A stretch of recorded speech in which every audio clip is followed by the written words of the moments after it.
Raimundo Cruz, entrevista a... Saludos a los encontradores de edad que se enlazan en este momento, y esta entrevista que vamos a hacer en este instante la vamos a poder escuchar más tarde noche en nuestro portal www.enterados.com.mx, enterael2.com.mx.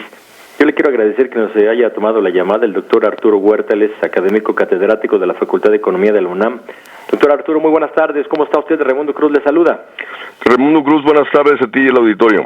Oiga, debemos de preocuparnos los mexicanos, parece que se nos viene un tsunami en el aspecto económico.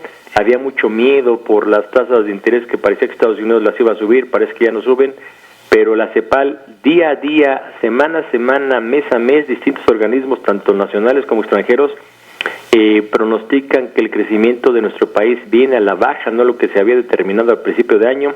Hoy la CEPAL dice que vamos a crecer 2.4%, creo que el año pasado, usted me va a corregir si estoy inexacto, crecimos 2.2%. Si crecemos en ese tenor, creo que va a ser ganancia, lo mismo que el año pasado. Y el asunto del dólar, esto ya no es histórico el avance del dólar, sino más bien esto es una devaluación. ¿Qué podemos esperar los mexicanos desde su punto de vista, doctor Arturo? Mira, la cuestión es de que la economía mexicana ha venido dependiendo del comportamiento de las variables externas, es decir, ha venido dependiendo del comportamiento del precio internacional del petróleo, ha venido dependiendo del comportamiento de las exportaciones manufactureras, ha venido dependiendo de la entrada de capitales, es decir, de variables externas. O sea, México desde hace rato dejó de tener condiciones internas de crecimiento. Si México venía manteniendo baja la inflación, era debido a la gran entrada de capitales que abarataba el dólar, y al abaratarse el dólar se abarataba el precio de los productos importados. Uh-huh. Entonces, y ese abaratamiento de los precios de los productos importados desplazaba la producción nacional por no ser competitiva. Y ahí que hemos pasado a tener menos industria, menos sector agrícola y el pobre crecimiento de la economía mexicana que hemos venido teniendo en más de 30 años. O sea, del 82 a la fecha, México trae un crecimiento de 2.4% promedio anual. Entonces el crecimiento potencial de la economía mexicana ha disminuido. O sea, de 1939 al 81 México creció en 6.2% promedio anual. Ese era el crecimiento potencial de la economía mexicana. Altísimo. En cambio, repito, del 82 a la fecha, el crecimiento ha sido 2.4%. Y en los últimos 2 años, o sea, en el 2013 y 14, en promedio crecimos 1.6% promedio anual. Y o sea, de hecho ya estamos creciendo por debajo de 2.4%. Esto que la CEPAL, o sea, hay que recordar que estamos en el mes de julio, el pronóstico es que creceremos en 2.4%. Pero esta cuestión de lo que está pasando con el tipo de cambio y que va a aumentar la tasa de interés del Banco de México, no tengo la menor duda que lo va a aumentar, justo para frenar la salida de capitales. Está el recorte del gasto público que el gobierno ha venido instrumentando este año, que ya también dijo que se va a disminuir el próximo año. Uh-huh. Pues esto va a frenar más la actividad económica del país. Entonces, si crecemos al 2.4%, este año es ganancia, pero mi perspectiva es que vamos a crecer menos del 2%. Y justo, repito, porque las variables externas que son las que han venido manteniendo las condiciones de estabilidad y cierto crecimiento, están actuando en forma negativa.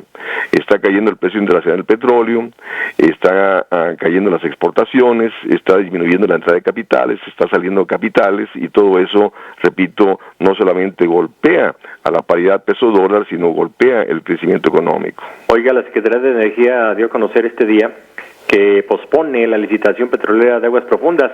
Vimos lo que pasó con la famosa Ronda 1, que se hicieron un gran argüén de escándalo, era ahora sí que la gallina de los huevos de oro, zócale.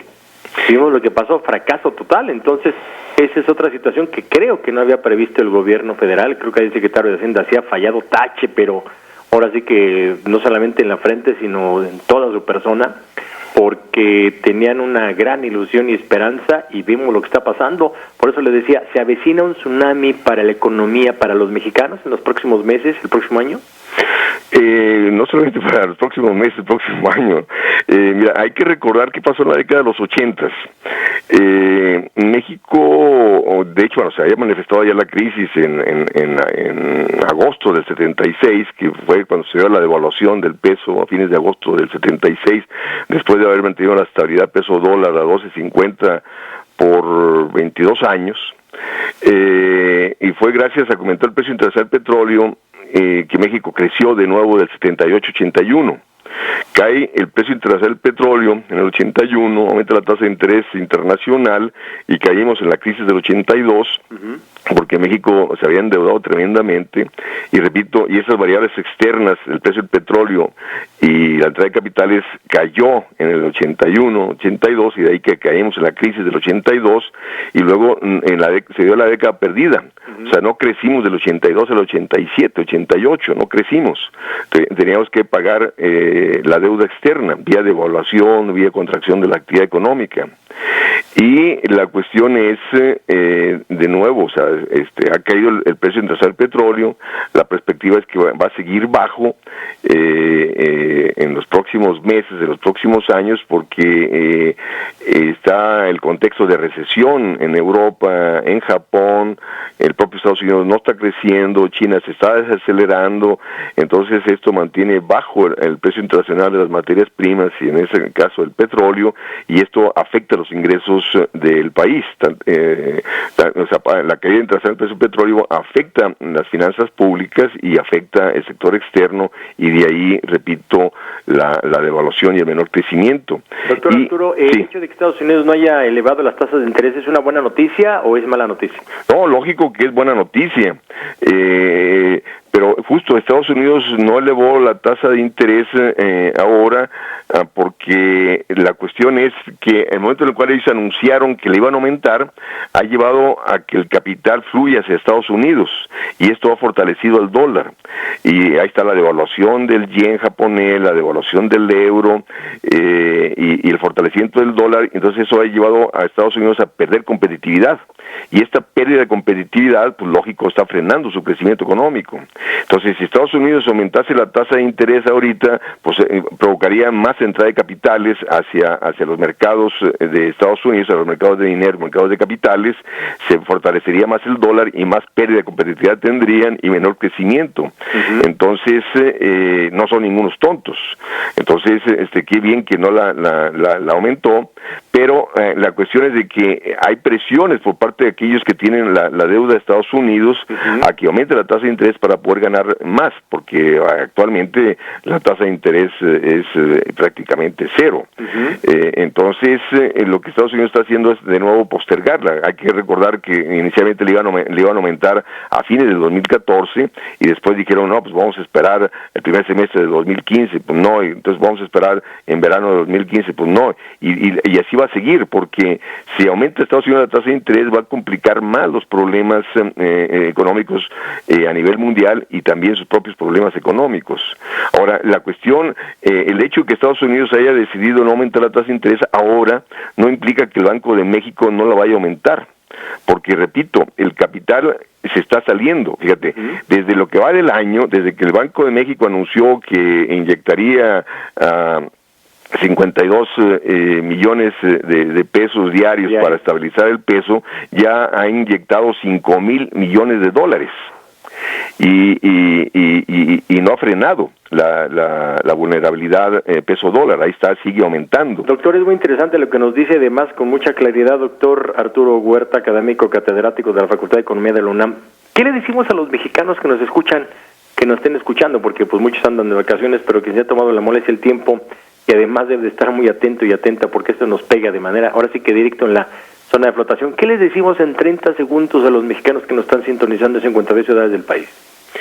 Mira, la cuestión es de que si el gobierno está viendo que el capital se está yendo y eso nos está devaluando, nos está golpeando, esa historia ya la hemos vivido, Raimundo. ¿Sí? Hay que recordar cómo nos saquearon en el 81-82 y la respuesta fue, ¿cuál fue? Pues bueno, fue meter control de cambios, y cuando metió el control de cambios López Portillo ya no había nada de reservas internacionales. En el 81, y luego viene toda la crisis.